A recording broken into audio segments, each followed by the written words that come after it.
Bismillahirrahmanirrahim. Saya Febristiani akan menyampaikan materi yang pertama, yaitu mengenai sumber-sumber pengetahuan. Di dalam Kamus Besar Bahasa Indonesia, sumber itu diartikan sebagai asal. Misalnya seperti sumber cahaya, itu artinya asal dari cahaya itu. Nah, jadi sumber pengetahuan itu adalah asal dari ilmu pengetahuan yang diperoleh oleh manusia. Menurut Amsal Bakhtir, sumber pengetahuan itu merupakan alat untuk memperoleh ilmu pengetahuan. Nah, jadi sumber pengetahuan ini ada beberapa macam. Yang pertama itu adalah akal. Akal sebagai sumber pengetahuan.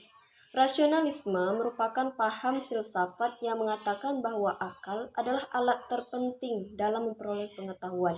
Mereka beranggapan hanya akal sajalah yang menjadi sumber pengetahuan, sedangkan yang lainnya itu hanya memperkuat atau membantu memberi bahan-bahan pemikiran bagi akal nutrisi yang datang kepada manusia.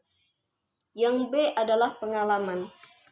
Empirisme kata ini berasal dari kata Yunani empirikos, artinya pengalaman. Menurut aliran ini, manusia itu memperoleh pengetahuan melalui pengalamannya. Dan bila dikembalikan kepada kata Yunani, pengalaman yang dimaksud ialah pengalaman indrawi. Penganut empirisisme berpandangan bahwa pengalaman merupakan sumber pengetahuan bagi manusia yang jelas-jelas mendahului rasio. Tanpa pengalaman, rasio tidak memiliki kemampuan untuk memberikan gambaran tertentu. Kalaupun menggambarkan sedemikian rupa, tanpa pengalaman itu hanyalah khayalan belaka. Kemudian, empirisme mengatakan bahwa pada waktu manusia itu dilahirkan, keadaan akalnya itu masih bersih, masih putih, ibarat kertas yang kosong yang belum bertuliskan apapun. Kemudian pengetahuan baru muncul ketika indera manusia itu menimba pengalaman dengan cara memelihara dan mengamati berbagai kejadian dalam kehidupan. Pengalaman konkret adalah mutlak sebagai sumber pengetahuan utama bagi manusia, karena penalaran bersifat abstrak dan membutuhkan rangsangan dari pengalaman berbagai gejala fisikal akan ditangkap oleh indera dan dikumpulkan dalam daya ingat manusia, sehingga pengalaman indera menjadi akumulasi pengetahuan yang berupa fakta-fakta. Yang C. Intuisi dan wahyu sebagai sumber pengetahuan. Menurut Henry Batson, intuisi adalah hasil dari evolusi pemahaman yang tertinggi. Kemampuan ini mirip dengan insting, tetapi berbeda dari segi kesadaran dan kebebasannya. Pengembangan kemampuan ini memerlukan suatu usaha. Ia juga mengatakan intuisi adalah suatu pengetahuan yang langsung, yang mutlak dan bukan pengetahuan yang nisbi. Akal berfungsi melakukan penalaran terhadap berbagai kejadian dari penalaran dan pengetahuan indrawinya. Penalaran yang valid adalah wahyu yang ditransmimi oleh akal, sehingga akal yang sesuai dengan wahyu. Kesohihan transmimi data otoritatif melahirkan ilmu pengetahuan yang kemudian menjadi landasan ilmu-ilmu lainnya dan landasan filsafat Islam. Sehebat apapun akal manusia, tidak berarti bahwa akal itu dapat memperoleh seluruh pengetahuan yang wajib baginya tentang Tuhan Yang Maha Esa dan tentang alam gaib. Daya akal itu bukanlah tidak terbatas, artinya daya akal itu sangat terbatas. Sebagian sifat Tuhan Yang Maha Esa seperti berfirman, melihat, dan mendengar yang dinyatakan sebagai sifat-sifat wajib itu tidak dapat diketahui oleh akal. Jadi manusia dapat mengetahuinya hanya melalui wahyu. Demikian pula akal manusia tidak dapat mengetahui keadaan dan hakikat hidupnya di alam gaib nanti. Akal umpamanya tidak dapat mengetahui perincian kebahagiaan dan kesengsaraan yang menunggunya di akhirat kelak. Dan bagaimana cara menghitung perbuatan baik dan buruknya itu nanti, itu tidak dapat diketahui melalui akal. Oleh karena itu, manusia berhajat kepada wahyu yang akan membantunya memperoleh pengetahuan lebih luas tentang Tuhan dan masa depannya di alam gaib. Keharusan manusia menggunakan akalnya bukanlah hanya merupakan ilham yang terdapat dalam dirinya, tetapi juga ajaran yang termuat di dalam wahyu. Selain itu, ada juga pendapat dari ahli yang lain, yaitu John Horsford dalam Abbas Hamami M. Beliau mengemukakan ada 6 hal yang dijadikan sebagai sumber pengetahuan. Yang pertama adalah pengalaman indera. Penginderaan merupakan alat yang paling penting dalam memperoleh pengetahuan, dan ini merupakan alat untuk menyerap segala sesuatu yang ada di luar diri manusia. Jadi, pengetahuan berawal dari kenyataan yang dapat diindra. Pengetahuan yang benar berdasarkan pengalaman yang konkret, dikembangkan melalui paham empirisme yang mempergunakan metode induktif dalam menyusun pengetahuannya. Kemudian yang B itu ada nalar. Nalar adalah salah satu corak berpikir dengan menggabungkan dua pemikiran atau lebih dengan maksud untuk mendapatkan pengetahuan baru. Pengetahuan yang benar berdasarkan rasional yang abstrak dikembangkan melalui paham rasionalisme yang mempergunakan metode deduktif dalam menyusun pengetahuannya. Kemudian yang C itu ada otoritas. Otoritas itu adalah kekuasaan yang sah yang dimiliki seseorang dan diakui oleh kelompoknya. Otoritas menjadi salah satu sumber pengetahuan karena kelompoknya memiliki pengetahuan melalui seseorang yang mempunyai kewibawaan dalam pengetahuannya. Kemudian intuisi. Intuisi itu adalah kemampuan yang ada dalam diri manusia yang berupa proses kejiwaan dengan tanpa suatu rangsangan atau stimulus mampu untuk membuat pernyataan yang berupa pengetahuan. Intuisi merupakan pengetahuan yang didapatkan tanpa melalui proses penalaran tertentu. Kemudian yang E itu ada wahyu. Wahyu adalah berita yang disampaikan oleh Tuhan kepada Nabi dan Rasul-Nya untuk kepentingan umatnya. Kita mempunyai pengetahuan melalui wahyu karena ada kepercayaan tentang sesuatu yang disampaikan itu.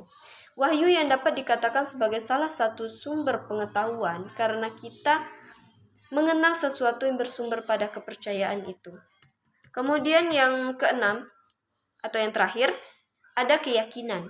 Keyakinan adalah suatu kemampuan yang ada pada diri manusia yang diperoleh melalui kepercayaan. Keyakinan yang dimaksud adalah kemampuan kejiwaan manusia yang merupakan pematangan dari kepercayaan. Jadi kepercayaan bersifat dinamis, mampu menyesuaikan dengan keadaan yang sedang terjadi, sedangkan keyakinan itu sangat statis, kecuali ada bukti-bukti baru yang akurat dan sesuai. Sekian penyampaian materi dari saya. Saya serahkan kepada teman saya, Dian Nurrohmah.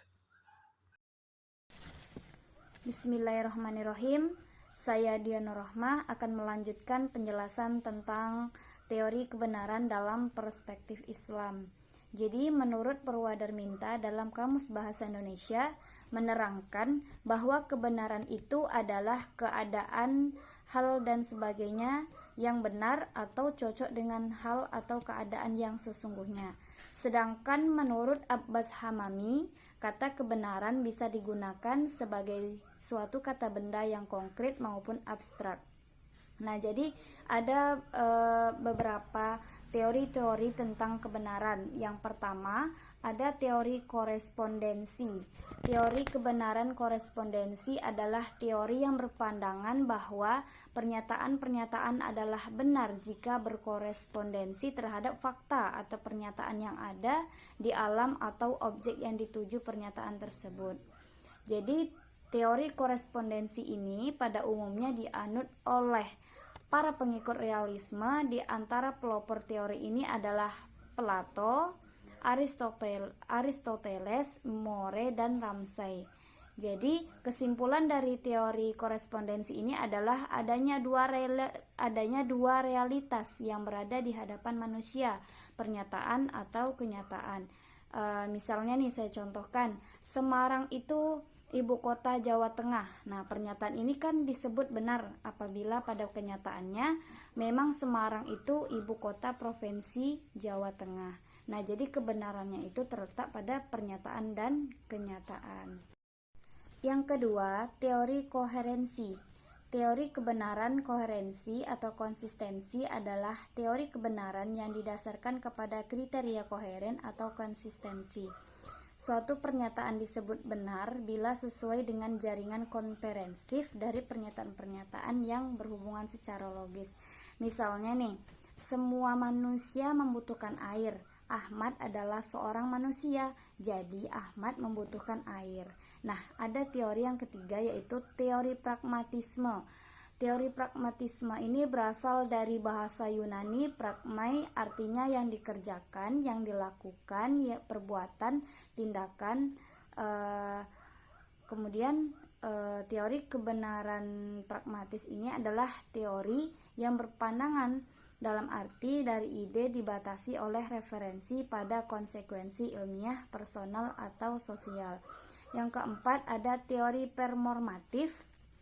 Teori ini berasal dari John Langsau Austin pada tahun 1911 sampai 1960 dan dianut oleh filsuf lain seperti Franz Ramsay dan Peter Strawson.